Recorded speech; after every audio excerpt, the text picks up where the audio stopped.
Video ini dibuat tiada lain dan tiada bukan bertujuan untuk berbagi pengalaman kepada teman-teman semua tentang penyakit yang saya derita atau yang mungkin yang sedang teman-teman juga rasakan, yaitu GERD anxiety. Dan di sini juga saya akan membagikan tips dan cara bagaimana saya berhasil menghadapi penyakit ini sendirian berdasarkan pengalaman pribadi tanpa harus terus mengkonsumsi obat-obatan. Sebelum lanjut ke pembahasan, pertama-tama saya mau bercerita dulu bagaimana saya meyakinkan diri untuk membuat video ini. Jadi awalnya saya berkomentar di video Dr. Andi psikosomatik yang kebetulan pada saat itu beliau sedang membahas masalah seputar penyakit GERD anxiety dan cara menyembuhkannya dengan cara yang tepat dan benar. Lalu saya ikut berkomentar di video tersebut menggunakan akun YouTube yang lama sebelum saya membangun channel yang saya gunakan ini. Di sana saya menceritakan rasanya mengidap penyakit GERD anxiety. Lalu kemudian banyak dari teman-teman yang membalas komentar saya dengan perasaan yang sama tentang hal yang dialami dari GERD anxiety tersebut. Awal-awal saya masih bisa membalas berbagai komenan tersebut dan saling sharing tentang bagaimana caranya untuk sembuh, namun tak berselang lama karena kebetulan handphone yang saya gunakan dengan akun YouTube yang tertaut rusak. Dan saat menggunakan handphone baru, saya tidak bisa membukanya karena lupa dengan password yang saya gunakan. Alhasil saya tidak bisa membalas lagi dan saling sharing komenan-komenan tersebut. Lalu baru-baru ini saya berhasil memulihkan akun YouTube itu dan kembali membukanya, dan saya kaget karena notifikasi dari komenan saya di video Dr. Andi banyak sekali. Bahkan setelah 1 tahun saya tinggalkan. Hingga pada akhirnya saya buatlah video ini untuk berbagi pengalaman saya tentang bagaimana cara untuk sembuh dari GERD anxiety berdasarkan pengalaman pribadi. Daripada dibalas satu-satu komenan tersebut, saya berinisiatif membuat video ini agar yang dibahas bisa lebih jelas. Nah, kenapa hal ini saya bahas? Karena untuk menunjukkan kepada teman-teman semua bahwa banyak dari kita yang mengidap penyakit ini tanpa tahu harus berbuat apa untuk sembuh. Dan agar teman-teman tahu bahwa video ini dibuat benar-benar berdasarkan pengalaman pribadi saya. Saya peduli sama teman-teman dan siap untuk membantu, insya Allah. Oke, lanjut pembahasan.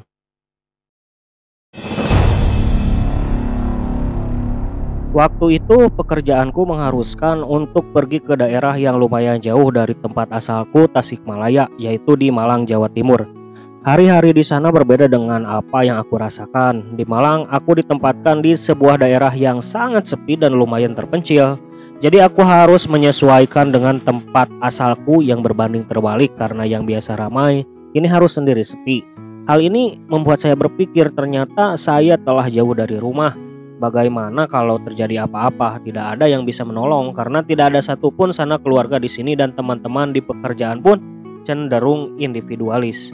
Jadi hal ini menjadi pemicu saya untuk berpikir yang tidak-tidak dan menjadi sumber dari kekhawatiran. Saya mencoba di setiap harinya untuk menghilangkan kekhawatiran tersebut dan perlahan mencoba membuka diri ke orang lain di lingkungan tempat saya bekerja maupun di lingkungan sekitar tempat kos yang saya tinggali, agar tersugesti bahwa di sini saya tidak benar-benar sendirian.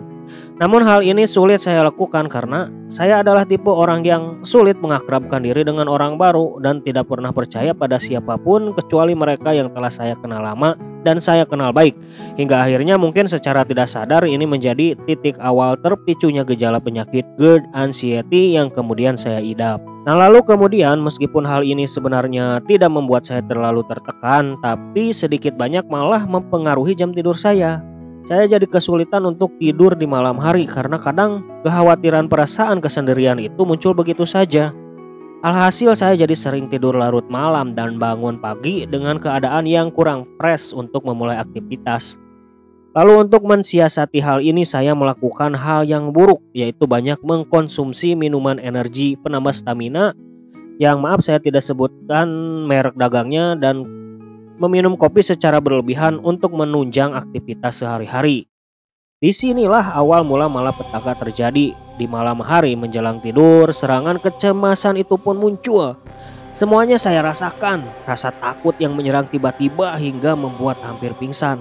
Saya terus mempertahankan kesadaran karena rasa takut ini benar-benar mengerikan. Saya seperti sedang dikejar kematian, napas memburu, dada terasa panas, keringat dingin keluar. Seluruh badan dingin, dari ujung kaki sampai ujung kepala itu seperti ada yang menarik. Aku sudah berpikir bahwa mungkin ini adalah akhir dari hidupku. Pokoknya rasa takut itu luar biasa. Kalau teman-teman mau tahu bagaimana rasanya rasa takut itu, pokoknya 100 kali lipat dari rasa takut yang biasa saya rasakan. Contohnya jika hal yang paling saya takutkan di dunia ini adalah ketahuan melakukan kenakalan oleh ibu saya, maka ini 100 kali lipat lagi lebih menakutkan dari itu. Tidak ada hal yang lebih mengerikan dari 1 jam pertama yang saya alami ketika mengalami serangan panik ini. Di 1 jam itu saya terus mempertahankan kesadaran. Saya bergelut dengan rasa takut, mencoba berpikir positif, mengingat Tuhan dan beristighfar. Menarik napas dalam-dalam dan mengeluarkannya secara perlahan. Meskipun ada sedikit penurunan, entah disadari atau tidak, entah tertidur atau memang pingsan, saya pun tiba-tiba terbangun di pagi hari dengan keadaan yang masih sama seperti semalam. Rasa takut itu masih tetap ada dan menyesakan dada. Nah, pada saat itu saya benar-benar takut untuk pergi ke dokter dan takut divonis punya penyakit ini itu. Semisal penyakit yang berat, jadi saya malah lebih memilih untuk searching lewat internet mengenai apa yang saya rasakan. Sebenarnya dengan ketidakinginan saya pergi ke dokter adalah hal yang sangat bodoh. Tapi ya mau bagaimana lagi, entah kenapa mendengar kata dokternya saja saya sudah ketakutan. Nah itu dia awal cerita bagaimana awalnya saya mengalami GERD anxiety tersebut. Oke, lanjut ke pembahasan berikutnya mengenai bagaimana caranya saya bisa sembuh.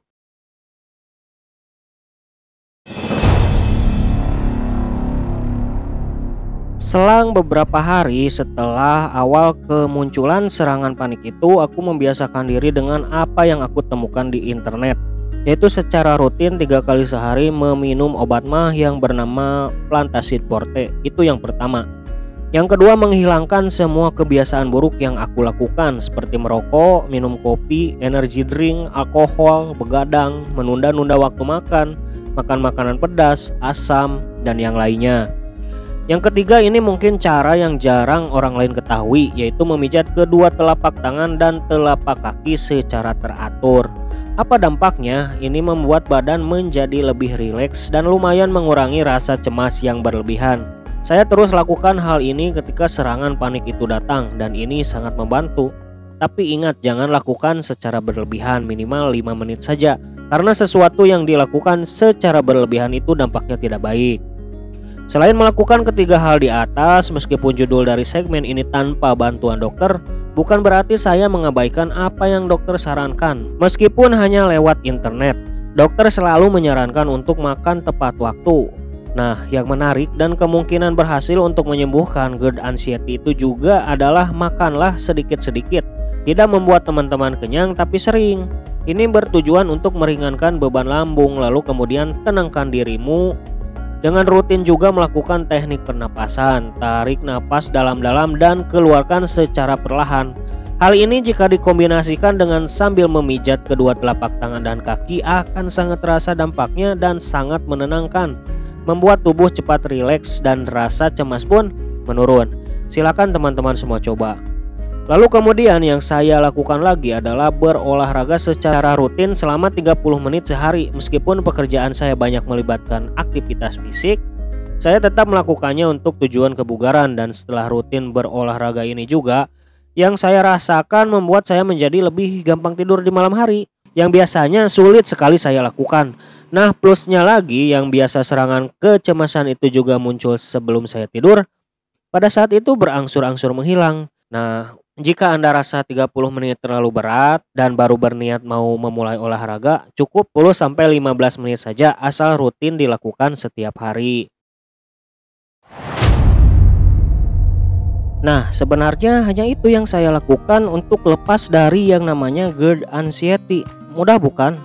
Dan apa yang sulit sebenarnya yaitu istiqomah atau melakukan hal-hal baik seperti yang saya lakukan di atas dengan konsisten.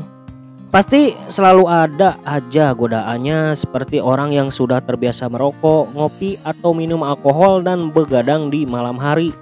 Setelah sembuh dikit pasti akan balik lagi. Saya tegaskan, jangan pernah Anda kembali ke hal buruk itu yang membuat Anda menjadi seperti ini. Sayangi dirimu dan ingatlah seberapa kuat dan seberapa keras Anda berjuang pada saat itu untuk sembuh. Jangan sampai dirusak lagi. Penyakit GERD dan anxiety itu awalnya dari lambung lalu berpindah ke pikiran dan bisa terbalik dari pikiran lalu berpindah ke lambung. Jadi seperti garis infinite yang kalau gitu jadi bagaimana saya mengatasinya? Kita jawab dulu yang pertama, tentang pikiran. Luangkan banyak waktu untuk melakukan hal-hal yang menyenangkan dan fokus pada hobimu. Contohnya, saya karena senang menulis, saya pun berinisiatif membuat channel YouTube ini dan membuat setiap tulisan yang saya tulis untuk dijadikan skrip pada sebuah konten. Ini cocok banget buat kalian yang punya hobi yang sama dengan saya, dikarenakan penyakit GERD anxiety itu menutup akses kita untuk bersosialisasi di luar rumah. Karena kalau di tempat ramai kan akan membuat penderita ini sering mengalami rasa pusing. Jadi ini bakalan cocok banget buat kamu yang punya hobi sama. Jika tidak, intinya saja carilah sesuatu yang menyenangkan hatimu. Oh iya, satu lagi, selain menulis juga aku berkebun dan beternak. Meskipun aku tidak menyukai hal ini, tapi lama-kelamaan suka juga karena kita bisa membebaskan pikiran kita untuk berbaur dengan alam dan berinteraksi dengan satwa yang kita pelihara. Ini membuat mood dan energi positif saya terus bertambah dan berangsur-angsur menghilangkan kecemasan yang biasanya datang secara tiba-tiba. Dan yang paling penting dari semua ini dan benar-benar saya tekankan adalah makanlah makanan yang baik untuk kesehatan lambungmu. Dan satu hal lagi yang mungkin teman-teman gak tahu, yaitu hindarilah minum susu. Penderita GERD seringkali menjadi dilema. Di satu sisi susu dapat memberikan sensasi lega sementara karena menetralkan asam. Namun kandungan lemak dalam susu dapat memperlambat pengosongan lambung yang justru memicu kenaikan asam. Lalu rokok, kopi, dan alkohol, tahu sendirilah teman-teman juga akibatnya. Bahkan tiga hal ini bisa menjadi pemicu di semua penyakit, bukan hanya GERD anxiety saja. Jadi sebaiknya teman-teman semua benar-benar menghindari hal ini, apalagi di awal Anda mengalami penyakit GERD anxiety ini. Dan yang paling saya tekankan lagi adalah demi apapun jangan pernah lagi Anda lakukan yang namanya aktivitas begadang. Karena yang saya rasakan dampaknya sangat besar untuk kesembuhan GERD anxiety yang saya derita. Istirahat yang cukup adalah kunci selain dari hal-hal yang saya lakukan di atas. Jadi itu dia sekelumit kisah bagaimana saya menghadapi GERD anxiety dan berupaya untuk menyembuhkannya secara mandiri. Jika dirasa oleh teman-teman sekalian masih ada informasi yang kurang dari uraian di atas, silakan untuk mengajukan pertanyaan di kolom komentar. Insya Allah saya akan balas satu persatu. Mari kita sembuh bersama-sama. Ingat, kita adalah sperma terkuat di antara jutaan sel yang bersaing di rahim ibumu. Tanamkan dalam hati bahwa anxiety tidak akan bisa membunuhmu. Kamulah yang terkuat. Kamu bisa. Kita semua pasti bisa. Disclaimer dulu sebelum menutup video ini, saya tegaskan tips ini hanyalah informasi umum dan tidak menggantikan nasihat medis profesional. Selalu konsultasikan dengan dokter atau ahli kesehatan untuk diagnosis dan pengobatan yang tepat. Saran yang saya berikan di sini didasarkan pada pengalaman pribadi dan informasi yang tersedia. Penting untuk diingat bahwa setiap orang memiliki kondisi tubuh yang berbeda. Informasi ini bertujuan untuk memberikan wawasan tambahan, bukan sebagai pengganti konsultasi dengan tenaga medis. Anggaplah ini sebagai kompas untuk membantu kamu. Tapi peta yang paling akurat dan aman tetap ada di tangan dokter. Jangan ragu untuk segera menghubungi dokter untuk mendapatkan panduan yang benar-benar sesuai dengan kondisi kamu.